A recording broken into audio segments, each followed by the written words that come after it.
Hello வணக்கம் மக்களே, இது உங்கள் ஆண்டனி சேனல். நான் நல்லா இருக்கேன். நீங்கள் நல்லா இருக்கீங்களா?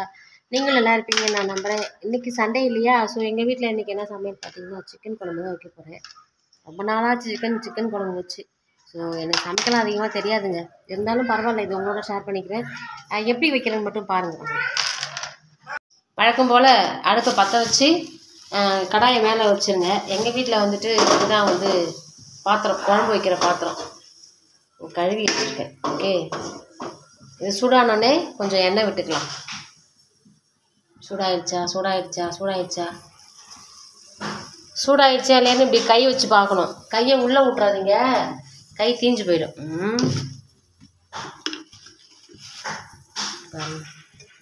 எண்ணெய் விட்டுக்கலாம். போதுமான அளவு உங்களுக்கு எவ்வளோ எண்ணெய் வேணுமோ. ஆல்ரெடி சிக்கன்லேயே கொஞ்சம் எண்ணெய் வரும். ஓகே, இந்த எண்ணெய் காயட்டும்.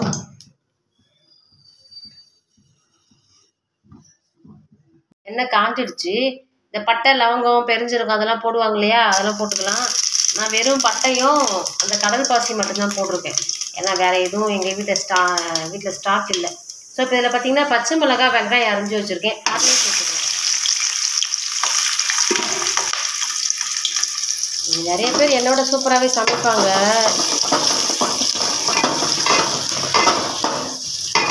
இது வதங்கட்டும். இப்போ இதில் பாருங்கள், இஞ்சி, பூண்டு, அப்புறம் தக்காளி எல்லாம் நான் பேஸ்ட் மாதிரி ஒன்றா அரைச்சி வச்சுருக்கேன். ஏன்னா எங்கள் வீட்டில் சின்ன ஜார் கிடையாது. அதனால் இப்படி சின்ன ஜாரில் போட்டு அரைச்சி அரையாதில்ல. அதனால் இஞ்சி, பூண்டு பேஸ்ட்டு, தக்காளி எல்லாத்தையுமே ரொம்ப நைஸாக இதில் போட்டு அரைச்சாச்சு. ஸோ இது அப்படியே நம்ம வதக்கி விட்டுலாம். தக்காளி நல்லா பச்சை வாடை போக வதங்கி வரணும். அது வரைக்கும் நல்லா வதங்கட்டும். தக்காளி ஏறக்குறைய லைட்டாக வதங்கிடுச்சு. நான் உருளைக்கிழங்கு நறுக்கி வச்சுருக்கேன். கறி குழம்புல உருளைக்கிழங்கு போட்டால் ரொம்பவே நல்லாயிருக்கும். எனக்கு பிடிக்கும் அந்த டேஸ்ட்டு. சரி, உங்களுக்கு பிடிச்சது அப்படின்னா ஒரே ஒரு உருளைக்கிழங்கு நறுக்கி வச்சுருக்கேன். தோல் எல்லாம் நீக்கிட்டு அழகாக கட் பண்ணி வச்சுருக்கேன் பாருங்கள். அதை சேர்த்துக்கலாம்.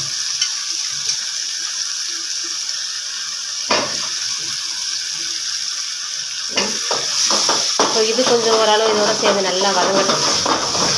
ஒரு 5 நிமிஷம்.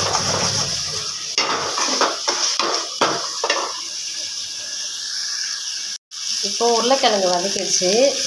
அது கூடவே கொஞ்சம் மஞ்சத்தூள் சேர்த்துக்கலாம். சரிங்களா? கறி குழம்புக்கு எப்போவுமே மஞ்சத்தூள் போட்டு சிக்கனை கழுவணும். சிக்கனாக இருந்தாலும் சரி, அது மீனாக இருந்தாலும் சரி, கழுவுனா தான் அந்த ஸ்மெல்லு போகும். ஓகே, இப்போ மஞ்சத்தூளை போட்டாச்சு.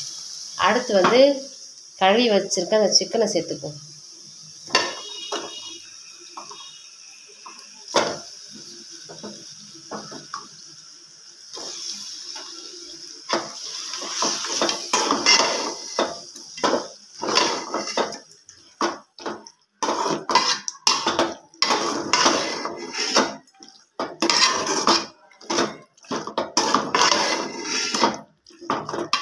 இப்போது சிம்மில் வச்சுட்டு இதை மூடி வைக்கணும். அப்போ தான் கொஞ்சம் ஓரளவு வெந்த தண்ணி வரும் சிக்கன்லேருந்து.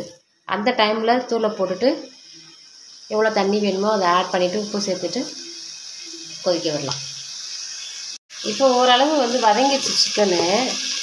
இப்போ நம்ம உங்களுக்கு சிக்கன் மசாலா, கரம் மசாலா எது வேணுனாலும் சேர்த்துக்கலாம். உங்களுக்கு என்ன மசாலா நீங்கள் ஆட் பண்ணுறீங்களோ அதை சேர்த்துக்க வேண்டியதான். எங்கள் வீட்டில் எங்கள் அம்மா அரைச்சி கொடுத்த தூள் தான் எப்போவுமே எங்களுக்கு. தூள் நான் எதுக்குமே யூஸ் பண்ணுறதில்ல. சாம்பாருக்காக இருந்தாலும், கார குழம்பாக இருந்தாலும், கறி குழம்பாக இருந்தாலும் இந்த ஒரு தூள் மட்டும்தான் நான் யூஸ் பண்ணுவேன். ஓகே, இப்போது தண்ணி சேர்த்துக்கலாம். இந்த மிக்ஸி அரைச்சோம் இல்லைங்களா, அதை கழுவி வச்சுருக்கேன். அந்த தண்ணியை ஆட் பண்ணிப்பேன். நானே கேமரா பிடிச்சிட்டு நானே கிண்டுறது கொஞ்சம் கஷ்டமாக தான் இருக்குது. என்ன பண்ணுறது? ஓகே, இதில் தேவையான நம்ம தண்ணி சேர்த்துக்கலாம். 1 செகண்ட் இருங்க, நான் தண்ணி எடுத்துகிட்டு வரேன். இப்போ தண்ணி நான் சேர்த்துக்கிட்டேன் தேவையான அளவு. உப்பு போட்டாச்சு. ஓகே, உங்களுக்கு தேவையான அளவு உப்பு போட்டுக்கோங்க. இப்போ நல்லா இது கொதிச்சு வரட்டும். எப்போவுமே குழம்பு பொறுத்த வரைக்கும் நம்ம கூட்டி விட்டுட்டு மூடி விட்டுறணும். சரிங்களா?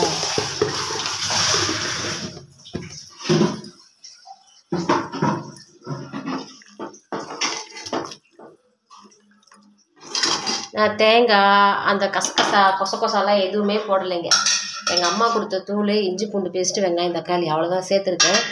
பார்ப்போம் குழம்பு டேஸ்ட் எப்படி இருக்குன்னு பார்க்கலாம். கரெக்டாக முடியல.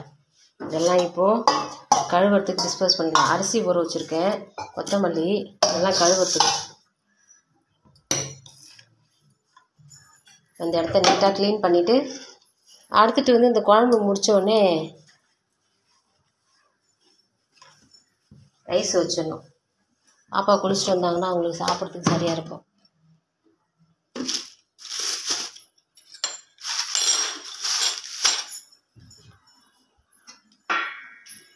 ஸோ கும்பளி வந்துக்கிட்டு இருக்குது பாருங்கள் குழம்புலேருந்து.